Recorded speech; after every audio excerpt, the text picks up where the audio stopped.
Hello, I'm Steve Forster. Welcome to our project In Pursuit of the Perfect Portfolio. It's my pleasure today to have with us Dr. Charles Ellis, more commonly known as Charlie Ellis, who is joining us today. Charlie is the best-selling author of Winning the Loser's Game and more recently The Index Revolution. He's also the founder of Greenwich Associates, and we're delighted to have you here, Charlie. Glad to be with you. I want to take you back to before your investment career. You had your start in radio at Started at Yale. At Yale, and then eventually at WGBH. Yes. What was that experience like, and what did you take away from that might have helped you later in your career? Ooh. First of all, it was a lot of fun. The second thing is I learned at Yale that I really liked working with a group of partners, and that a flat organization where we were working together as a team made a huge difference. It's not just you add up talents, but they're different kinds of talents, so you bring them together and all of a sudden you've got much more talent focused on the purpose. That'd be one. Second is the value of strategic thinking, because we did some really interesting things, particularly when you think we were students who should have been in class, spending most of our time, and we spent an enormous amount of time working in this organization. But it made a big difference to think long-term and then to work through people and to do that in a partnership or team-like basis. And basically WGBH in Boston was very much the same sort of an experience. Everybody there was older than I was. Everybody there knew more than I did, but I was quote unquote the boss. And so you learn a lot about respect for other people and their talent, and you also learn nobody does anything unless they want to. And they don't do anything well unless they want to. And that if you provide the right opportunities for people to feel inspired and enthusiastic and make that extra commitment, they'll do it. While you were at WGBH, you started dating a woman who gave you some advice, and she told you about these things called B schools, business schools. And she said to you that Charlie, you ought to go to B school and you ought to go to the Harvard Business School. Well, she said I should go to the B school. And I said, what is a B school? And she said, business school, for goodness sake. And I said, well, that's nice, but you said the. What does that mean? She said, there's only one. I said, come on, there's got to be more. She said, there's only one you should go to. So that's the Harvard Business School. So I did. And what was that experience like? It was talking terrific. about transformational. Yeah, the school likes to say it's a transformational experience. And almost everybody who's never gone through the school would say, that doesn't sound plausible to me. That's a little bit too highfalutin. Anybody who has gone to the school would say, oh yeah, that's exactly what happens. First of all, it's exciting and fun. You're with 80 other students, all of whom are terrified that everybody else must know more than they do, because it seems like the group as a whole knows a lot more than any individual, and that's true. Groups always know more than any individual. The second thing is you learn that you've got an hour and a half to figure out together what is the answer to a problem, but first you got to figure out what is the problem and what's the real problem, not the one that's identified. That's easy. Almost always there's a problem behind the problem that's really driving things. Sometimes it's the problem behind the problem behind the problem behind the problem that's driving things, and it's always about people. So while you do an awful lot of math analysis, what you're really trying to do is figure out, there's a language being spoken here. Language of accounting is part of it, language of interactions and people, but it's always trying to find out what are people trying to do and how could you organize things so that they could be more successful individually and more successful collectively and more successful over time. And if you get that done, you can be damn sure an hour and a half is just finished and we're all leaving to go to the next class and do the same thing all over again with another cockamamie problem that is going to gather your attention. You wonder how in the dickens we're going to figure this one out. But looking ahead at things, trying to anticipate things, and always remembering it's all about people, all about people, all about people, every single time. So it's down to the people, Yeah. down to the people. So you're having lunch with a friend of yours, and he tells you that his father's friend, a fellow named Robert Strange, is at Rockefeller, and he's looking for an MBA, and you should apply to it. And what was your thought in terms of what you were getting into, and how did you end up at the Rockefeller family office? Well, WGBH was obviously not for profit, and I thought, maybe this is a great idea because the Rockefeller Foundation would be kind of interesting. And so I thought, well, I should certainly talk to this guy. Besides, my friend was a sensible person and had good judgment. And I thought, if he's recommending I do this, it's probably a pretty damn good idea. So give it a try. And halfway through the interview with Bob Strange, I realized he's not talking about the foundation. In fact, he doesn't work at the foundation.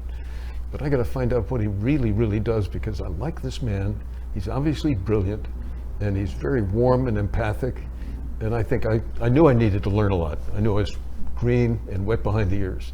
So that was not a problem for me. I knew I was an innocent babe. And I thought, if I worked with this man, I could learn an awful lot. But I better figure out what he's doing for a living, because I don't think I know yet. All I know is what he's not doing. He's not giving money away. It's something else. So the second half hour, I figured out, yeah, he's in the investment management world, and he's enjoying it greatly, and he finds it intellectually stimulating and interesting. And I thought, no, what the heck? Give it a try, because a chance to work with a really first-rate human being. So you got the job, you took the position. You hadn't taken any investment courses at Harvard? In those days, there was a course on trust administration.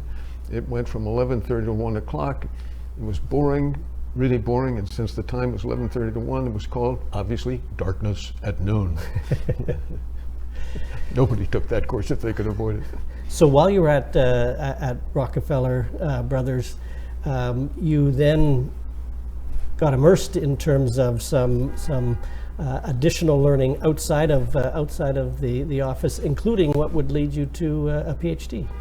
Yeah, my first report was so obviously drenched in innocence and ignorance, probably equal proportions to the two. My supervisor, Jolly, didn't you learn nothing at the Harvard Business School? I said, well, they didn't have any courses, Phil, so I guess the answer is no. And he said, well, just between you and me, this is a rich family, but they ain't that rich. You got to learn something about this. So he sent me to a Wall Street firm to get in their training program, and said, and you should take some courses at NYU, which in those days had its teaching facilities in the Wall Street area. So I went down to sign up. I'd been in the Army, so I knew what you do when you see a line. You get in the back of the line and wait till you get to the front. When I got to the front, it was a card table with a typewriter on it. A very nice young woman behind it said, "You're next. You a regular student or a regular special student?" I said, "I'm sorry, I don't know the difference." She said, "Regular students in a degree program, special students just taking courses." I said, "Well, which costs the most?" She said, "The same price." I said, "Where'd you just fit in? Where have you been to school?" I said, "Well, I just graduated from Harvard Business School." "Oh, Harvard Business School, how exciting. You should be in our PhD program." So I signed up for the PhD program, and I got into it. The more I got into it, the more fabulously interesting I found it. Some very, very bright people were doing all kinds of very creative things about investment management in those days, and they were blending it with economics, which I had studied some in college. And it's a fabulous opportunity. So I kept taking classes and took more classes and took more classes. And one day I looked around and said, you're in the PhD program, you're taking an awful lot of classes. You might actually be getting pretty close to earning the degree. So I checked in to find out what was required, and about that time I'd also started Greenwich Associates. And I realized, oh boy, there's a lot of work before you have passed your general exam, and then you've got to do a long paper on a narrow subject. I don't think I can do everything. So I was about to stop when I had a conversation with my son. He said, "Dad, let's go shovel." And I knew what he meant. He'd just gotten a boy's shovel for Christmas. So we went out, there was a light snow falling, went out and started doing a little bit of light shoveling. And then after a while I thought he might be tired of that, so I asked him, "Would you like to stop for a minute and talk?" He said, "Sure." So I said, "Harold, how's school?" He said, "I like school, Dad. Teachers are good, and I like the other kids, and we're learning a lot. How's school with you?" And I said, "Well, Harold, with the new firm, I'm working so hard, I think I'm going to have to stop." "Dad, you can't stop school till you finish." So the next day I went back to work at school and kept on clunking away. 14 years from start, I had the PhD. Quite an accomplishment given all the other things that I want to come back to Greenwich Associates in a little while, but lots of other things that were going on in your life at the time, Sure. so that was quite an achievement. While you were at the Rockefeller, you had an offer that you couldn't refuse. A friend of yours, a former classmate, was at a little firm known as DLJ, Right. and offered you double the salary that you were making, bonus opportunities. It wasn't double, it was triple. Triple. Well, there you go. There you go. What was the attraction, and what was the unique position? Well, the attraction of really DLJ? wasn't the financial side of it, although my wife had decided to have children, and therefore she was no longer going to be a school teacher, and therefore we were really in trouble living in New York City. So I knew I had to get a job that would pay more. I hadn't realized you could get a job that would pay that much more. But I was at a low base, so triple a small base. It's not gigantic anyway. But the real attraction was a terrific group of people. Bright, enthusiastic, hardworking, very creative, and they were surely going to be one of the driving forces in a new Wall Street. You remember there was a depression in the 30s, and there was a war in the 40s, and then there was a Cold War in the 50s. So it was a long period of time when nobody went into Wall Street, and certainly nobody of real talent was interested in getting into that field if they had an alternative. There were some marvelously talented people, but honestly, I think they mostly didn't have an alternative that was very attractive. And then we were dynamic as an organization in a world that was dynamic and changing. The people inside the firm were just wonderful, fun people to be with, and we had a great good time being revolutionaries. Revolutionary in what sense? Well, it's hard to believe, but if you go back to those days, most securities firms did not have a research department. We were all about research. And secondly, most people put out a report, it would be 2 pages long at the most. We were doing 50, 75, 100, 150 page reports. We were really making an effort to understand the companies very, very well. So we were doing the classic things, talk to the competitors, talk to the suppliers, talk to the customers, and really analyze the companies. And because we had some very, very bright people who were attractive because we had other really bright people, there was a lot of creativity in the organization. And candidly, it was an exciting bunch to be with. There's still very good friends that I made during that period of time. So what made you then start your own firm, Greenwich Associates? This was 1972. That's quite a big risk that you're taking, going out on your own and developing what now is a world-class consulting firm. Depends whether you want the true answer or the normally public answer. I'll give you both. The normally public answer is true. It was clear to me that I had no idea how well I was doing. I was working very, very hard. I knew that. I knew that I knew a lot about my individual clients, my institutional clients. And I also I didn't know very much about how they really thought about me, and I didn't know how they thought about any other firm. If anybody could go out and find out what they really think, that would be tremendously valuable to everybody. Mm-hmm. And that was basically a light bulb. It just kind of came out of the sky, presented itself. Wow, that could be something. Now, at the time, I didn't think of anything outside the United States, and I was really thinking mostly about the securities business and the pension business. It didn't occur to me that commercial banking and investment banking and bond dealing and foreign exchange trading, other financial services would be at all interesting. Didn't occur to me that we'd be working all over Europe and all over Asia, down to the Australia, New Zealand. There are 130 institutional or professional financial markets in the world. And at the end of 30 years, we were covering every one of them. Wow. With the same original idea, although we learned a lot about how to make it better and better and better and better and better and better and more useful to clients. Basic idea is there are 1,000 people or 500 people who are the dominant buyers of a particular service. They know exactly what's going on. They know who's good, what they're good at. They know how they've improved or not improved over the last year. They know what they would like to see more of. And if somebody would come and talk to them candidly for an hour, in confidence, they would tell you. So what we did is in confidence, 1 hour interviews with the principal buyers of one after another, after another, after another major financial service. And we would ask them, which are the firms you use the most in the exact order of their importance to you? And then evaluate those firms, who's really good at this, who's really good at that, who's really good at this, who's really good at that. We never ask who's a bad at this or bad at that, because you don't have to. You don't have to. If you're the least athletic kid in your 5th grade class, you know that you're the one that doesn't get chosen for all those teams. Fine. So was this a revelation to the firms when they Sure brought back was. this information? Amazing how much you could learn. And we could create the information for the firm as a whole. You could create the information for the Boston institutional investors. You could then create the information for 7 really important Boston institutional investors. We guaranteed everybody confidentiality, so we wouldn't talk about an individual institution. But groups were groups were groups.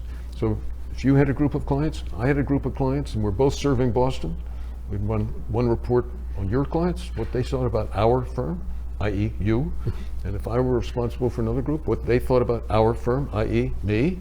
And it made a huge difference in a couple of different ways. First of all, it gave senior management undeniable information. So if they said to anybody, look, this is what the clients are saying about you, that had to be accepted. There was no way you could say no. So then that leads to a lot of accountability and planning, and it's a terrific positive tool. If you can show somebody who's doing well, you're doing well at this, but you're holding yourself back over here. So if you can build that up, you'd really be doing very well. It was a tremendous positive reaction that way.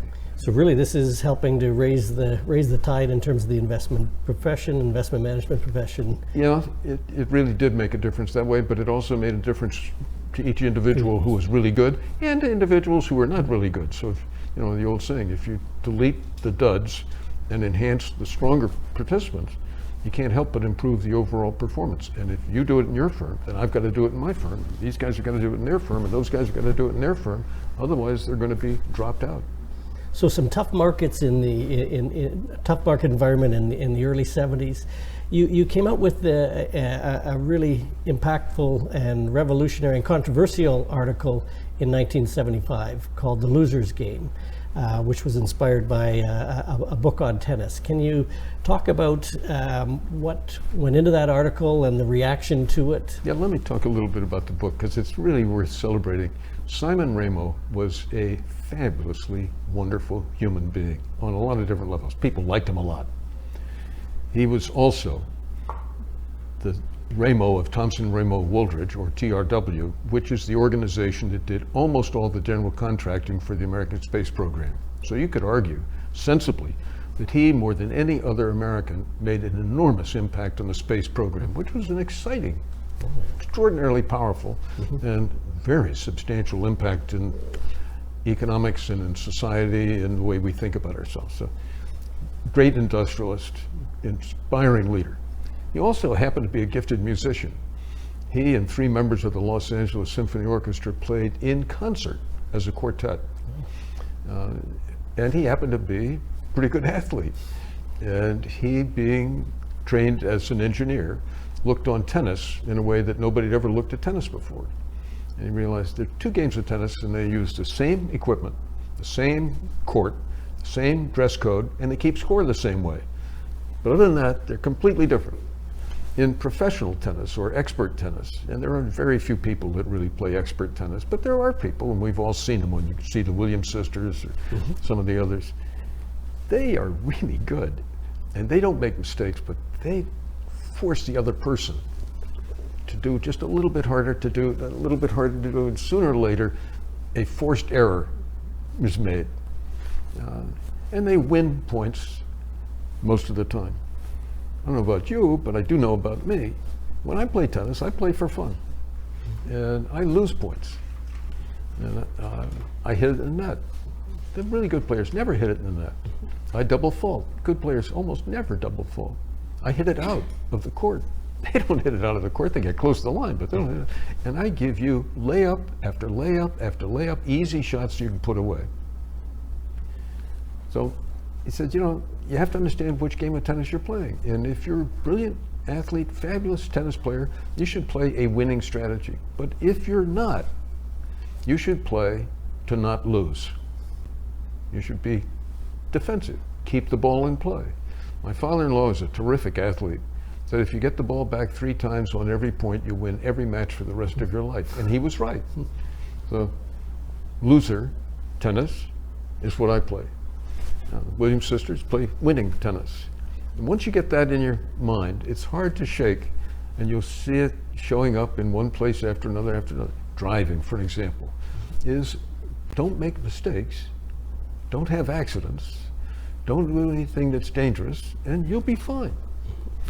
If you want to be a fabulous Indianapolis 500 driver, that's your choice. But that's a different line of work. Investment management, there are people who are playing a winner's game, and they are doing something that is so beautifully done that you and I would be very confident they'll keep it up. And then there are a lot of people who are in there competing as best they can, but candidly they make mistakes. They buy high and sell low, and they have their portfolio arranged the wrong way, and sooner or later they fall short of what they're trying to do. And because I was working with a large number of different investment management firms, I could see for myself they're all the same in such ways as really bright people who really studied investment management and know a lot about how to do it and how to think about it. They are very good at networking with other people and gathering information. They've got access to terrific information resources, and they are excited about the information they've got. They've got computing power that's terrific. And they're all competing with each other, and they don't realize it's not the market that they're competing with, it's those other guys. And those other guys are pretty good, and it's pretty hard to beat them. And that was the genesis of realizing what Raymond's talking about in tennis applies to investment management. And the name of the article, which the thesis was how to not lose, is realize mistakes are terribly important. Try to avoid mistakes, and call the article The Loser's Game, because the game is dominated not by the winner, but by the loser. So what was the reaction in the investment profession when this? Well, everybody I knew was close thought you're going to have a tough reaction. A lot of people are going to be angry. No, not a chance. They always thought, yeah, that's cute. Of course, it doesn't apply to me, but yeah, it applies to a lot of these other guys, but not to me. I'm really doing well. So then that became the impetus for the book that it eventually morphed into Winning the Loser's Game. And you provide some important insights. And one of the big takeaways from it is that you say winning the loser's game of beating the market is easy. Don't play it. So can you expand on that and other insights in terms of the book? Well, give you just current information. If you said, I would like to be in the top 25%, top quartile of investment results with my investment manager, I can say to you comfortably, you can do that easily. Well, actually, top 25% is fine, but I'd like to actually be in the top 15%. Can you do that? Yep, I can guarantee you that you'll be in the top 15%. Top 5%? No, I can't guarantee that. Top 15%. Guaranteed? Yeah.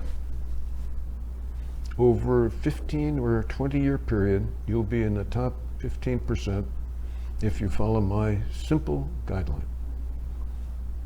Gee, Charlie, that sounds like a winning proposition. It is. What do? You invest in a low-cost index fund and relax, because it's going to happen. And the reason for that is really something that's important. And let me just take a minute to give you some of the mechanics. Back in the day, 50 years ago, 60 years ago, less than 10% of trading on the New York Stock Exchange was done by institutions. And those institutions, candidly, were mostly regional trust departments that bought blue chip stocks to hold forever. and they had an investment committee that chose which ones would be on the approved list, and then younger guys would implement them. This was not an aggressive group of institutions. So you've gone from 9 or 10% institutional, and I put that in quotes, up to now 98, 99% institutional. And those institutions are enormously aggressive, intensive, well-armed, well-staffed, wonderfully competitive people. When you get to the point where I could buy and sell 9 out of 10 times from an amateur who's not involved in the market at all and doesn't honestly know what's really going on, that's one thing. When you step up and you say, anytime I want to buy a stock, I've got to buy it from a guy who knows exactly what I know. And it's just a matter of my judgment on those facts versus his judgment on those facts. That's hard. Now, if you want to sell that stock, you got to sell it to the same kind of person. 50% of the trading is done by either computers, or by the largest institutions in terms of volume of activity. And half of them are hedge funds. These are very rational, hard-hitting, aggressive, and it's hard for anybody who hasn't seen it up close how aggressive is, but they are constantly striving little micro advantages all the time.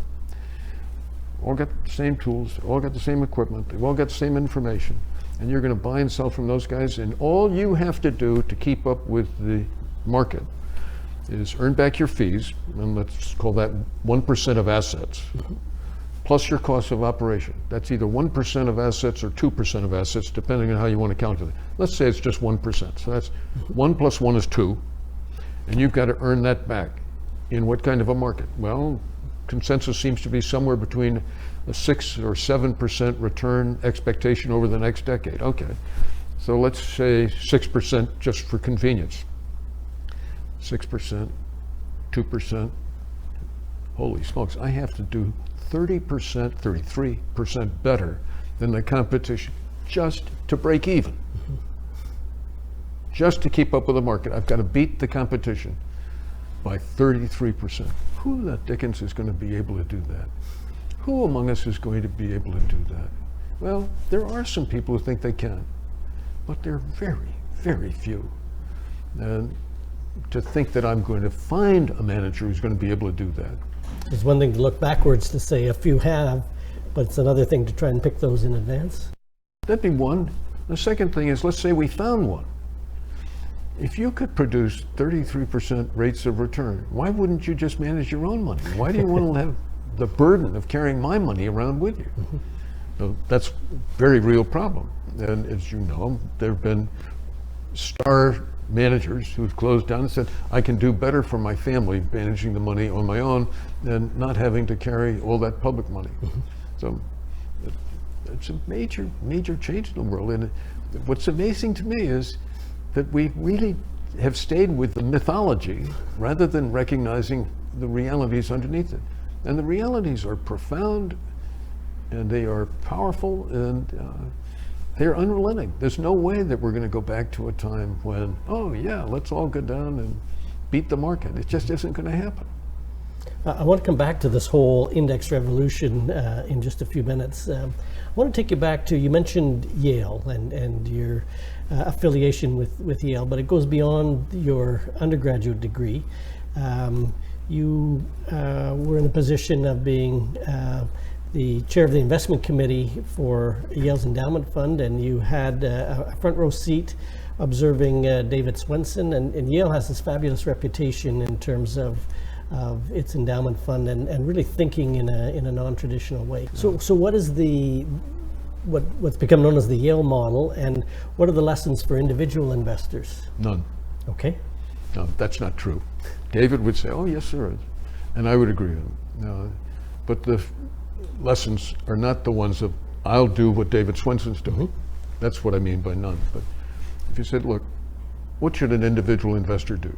First, understand who you are and what you're trying to accomplish. So look at Yale. It's a 300-plus-year-old university.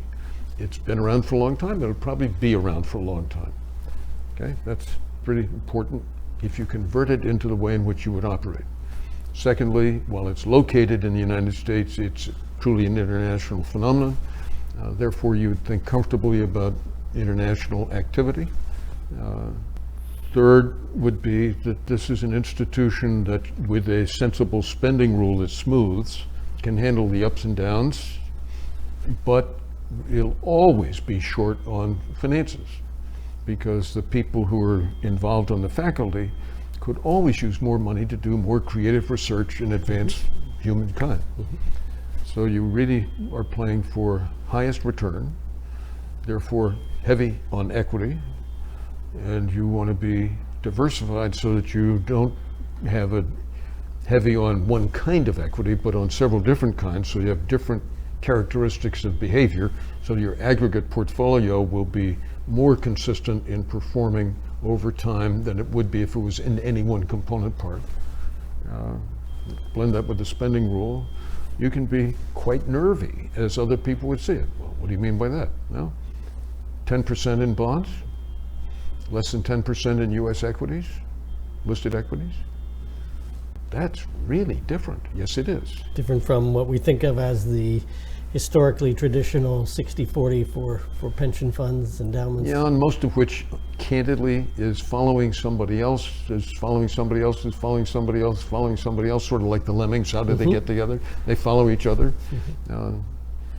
If you said, no, I'm going to do that differently, I'm going to think through rigorously what's specific about me, what's important to me, what's my capacity really to handle risk, market risk in particular, and what does it benefit me to absorb riskiness in order to get a higher rate of return. It'll lead you in a very different set of conclusions than, well, I want what everybody else wants. I want 60-40 kind of thing. And it's worth keeping in mind, if you go back 50 years, public pension funds were 95% invested in bonds. Why? Because that's what they were all invested in. Well, does that make any sense? No, it didn't make any sense, but that's what they were. Why 60-40? Well, most actuaries use a 5-year horizon, and if you use a 5-year horizon, you can pretty well work out the risk balance brings you in at 60-40 ratio. If you made that 10-year horizon, you'd be at 70-30. If you make it a 25-year horizon, you'd be at 80-20. It's in the math. It can't be avoided. It just, the calculation comes out that way. So you said, well, how about if you thought in terms of 100? Well, then you come down to most all of it's going to be equity. But human beings don't have 100. So human beings have to think somewhat differently. Second thing is David Swenson and his team are exceedingly rational, which is a wonderful advantage to have. Most human beings, candidly, are not exceedingly rational. It's just not who we are. Another characteristic is they know a lot about the economy, they know a lot about investing, and they know a lot about investment managers. Most of us don't. So they don't have to protect against that kind of innocence or lack of knowledge, or call it by the blunt word, ignorance. They are fearless. And I don't mean that they are cavalier about things that might cause others fear, but they make a point of understanding things so that they can then be fearless. And Yale, because of its depth of knowledge, 30 plus years of working with investment managers, and they're working with David Swenson, and there's no one in the investment world that wouldn't be thrilled if they could be the one that gave David an insight or an idea that he found helpful. Which leads us to this pursuit of a perfect portfolio, if there is such a thing. But no, there isn't. Well, let's talk about the portfolio first of all. How do you see one's portfolio, and then we'll talk about the pursuit of it, if there is. Well, let me just be specific on Sure. one thing. For example, people like to point out that Harvard, Yale, and Princeton, for years and years and years, have been very collegial. Stanford is part of that communication. MIT is part of that communication. It's a group of people with the same kind of mission, the same large endowment, same desire to do things creatively and well, and very disciplined, and very bright, engaging people in charge in each case. But Harvard's problem, investment problem, is very different from Yale's investment problem. And Yale's investment problem is very different from MIT. And MIT is very different from Princeton, and Princeton is really different from Stanford. And each of them is so different when you really understand them, that their investing program should be very different. You and I look like businessmen, fine. You're a professor, I teach. You probably do some things of a business-like nature sometimes. We get along pretty well, similar in many, many ways. If we were in another country, say, yeah, that's North American, you're Canadian, I'm not, but that's all right. I grew up in northern US, spent a lot of time in Canada. My son's married to a Canadian, so there are a lot of different ways in which we're closer than you might think. Okay, but we're really different. Where? Well, when I wear reading glasses, I'll bet that's not quite the same prescription you use. And maybe your collar is the same as mine, but maybe not. And your shoe size might be a little different. And the clothes that you like to wear might be a little different, and the ties that you would prefer might be a little different. And we're just getting started. And then you think of, well, what do you prefer to eat? What's your health condition? What academic disciplines have you pursued? What has been your personal history in investing?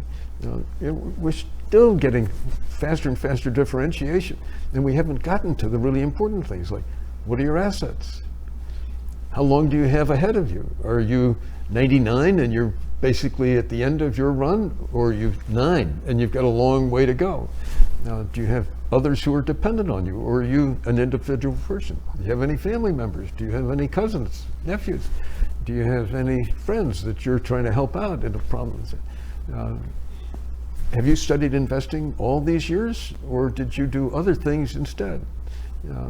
Have you had a wide acquaintance with people in the investment business, and do you chit-chat with them all the time about everything that has to do with investing, and you just can't resist the temptation to talk to another guy, another guy, another guy? Or do you sort of say, no, I don't actually talk with all that many people? Well, gosh, if you haven't spent any time in the Middle East, you haven't spent any time in Japan, you haven't spent any time in Australia and New Zealand, you haven't spent any time in Germany, you haven't spent any time in Canada, you haven't spent any time, how could you possibly know very much about different? So pretty soon you realize we're very, very different. And when you go to some investment management, I think it's really worthwhile. How many different colors are required to create the iris of your eye? 6. Okay. So what's the big deal about eyes? Your eye is unique. There is no other person in the world who has quite the same eye that you have. Your fingerprint is unique. Worried about that? Your DNA is unique. You are who you are. And from an investing point of view, if you take age, income, spending, assets, knowledge of investing, comfort with risk, interest in spending more time on investing, access to information, access to judgment, all those characteristics, you know you are unique. And every investor is, whether they want to accept it that way or not, every investor is unique. So what's right for one person isn't, maybe close to right, but isn't quite right. I mean, you and I could swap suit jackets, no problem. But shoes, I'm not so sure. Eyeglasses, I'm pretty sure would be hard. So I bring this uniqueness to an advisor, and I share all of these attributes that are unique to me. No, you won't do that. Nobody does that. Nobody ever says, now I'm going to tell you the truth about who I am and what I care about from an investment point of view and what I'm trying to accomplish. That's not what we do. What we do is say, I want to have a good investment program that will do better in the market. And so advisors say, well, tell me a little bit about how you feel about risk. You say, well, I don't mind taking some risk, but I don't want to take too much risk. Do you want to give me any further details? No, that's about the way I feel about it. When is the last really positive experience you had in the investment world? And and please tell me about it. When was the last time you had a really negative experience? Please tell me about that. And then the advisor will try to come up with, are you the kind of guy who should be 60-40 or 70-30? Mm-hmm. And you and that advisor would both be making one of the most obvious mistakes you could possibly make if you stood back from it. You're looking at the portfolio of securities, And that's what you're studying. And you're paying no attention to all the other variables that make a big difference, other than you as a human being, some. But you will not come candid with him, and he won't be able to ask you the right questions, and you won't get there because it takes a lot of disciplined thinking to get exact insight and exact understanding. Now, your tailor can help, and your eyeglasses doctor can help, and if you're married, your spouse can help. Most doctors know that the best way to learn something, a diagnosis of a patient, is talk to the spouse, because the spouse can be very, very helpful. So how should I be looking at a portfolio? Is it too narrow to say, I've got some money that I'm investing? Are there other considerations that I should take into account? Well, I think so. For an example, are you earning an income? If you're earning an income, I'll give you an example. I teach a course on successful investing at the Yale School of Management. And 75 students show up, and the first assignment is, what will your portfolio's asset mix be at 30, 50, and 70? And the answers come back overwhelmingly, because they all check with the internet and see what's the answer. 30% in bonds at 30, 50% at 50, and 70% at 70. I said, that's got to be wrong. I said, no, it's what we were told. Fine, you were told, but do you do anything else because you were told? No. Okay, let's get back. What have you got? And it's the total. This is when I come to what I urge them to think about always, is the total portfolio.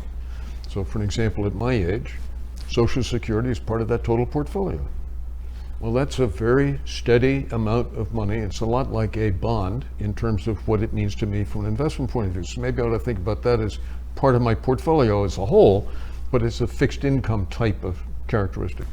Okay, wife and I own our own home. Well, that's part of your investment portfolio. What's the return on a home? None.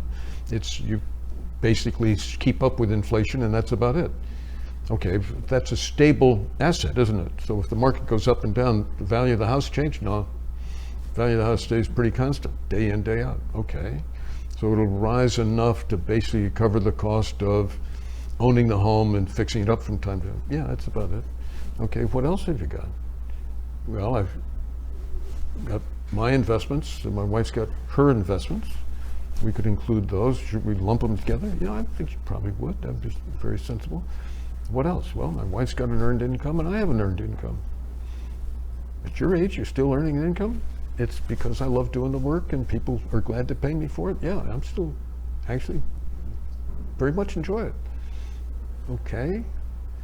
So you want to include all those different component parts? Absolutely. Absolutely. Well, how big is the investment part of that total portfolio? Not all that big. So it's a whole different way to think about our portfolio in a much broader context. Oh boy, yes. Because if you don't think about the context, you know you're doing yourself a problem, putting the blinkers on and limiting what you could have thought about. And it causes people to say, well, then why would I want to have that much involved in bond investments? And I think that's a really great question. I think everybody ought to be asked that question. You go back to the Yale model. The Yale model starts by going to fundamental questions in every single characteristic of behavior. Is it really the right thing to be doing at Yale? And, that's what we should be asking ourselves. we should all be doing that. So we're all unique, and that's really important. Are there any common elements? You talk about indexing. Is that something that should be pervasive for most investors? Oh, I think so, but let's, just to be realistic, if you read this morning's Wall Street Journal, Bert Malkiel has a nice article in which he reports the data that over the last 15 years, 90% of actively managed mutual funds have underperformed the index. And I can take one more and say, you could never figure out in advance which of those 10% that are going to do better.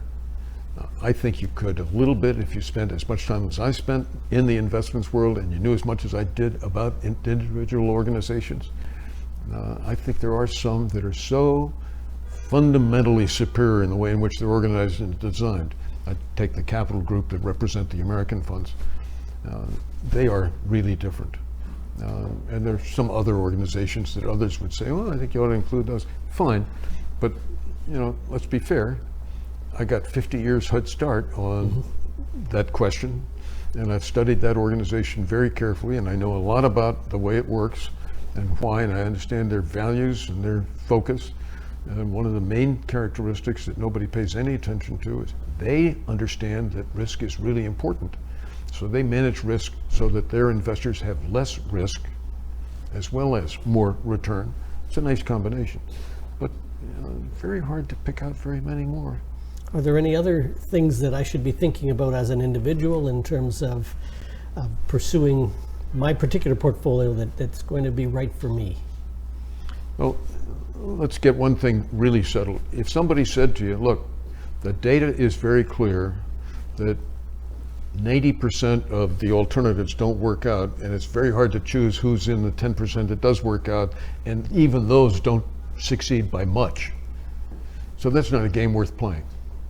That's a huge freedom to be able to say, you know, I can relax on that. I can accept the market rate of return at the market level of risk, knowing it'll happen that way week after week, year after year, decade after decade. Yes, you can. And how do I do that? Low cost indexing. Fine. That's step one. Solves the big operational problem. You still got the question of what's the right structure of a portfolio for you, given all the different characteristics we talked about before. And so it's back to the context again. And the context is you. And that's unique.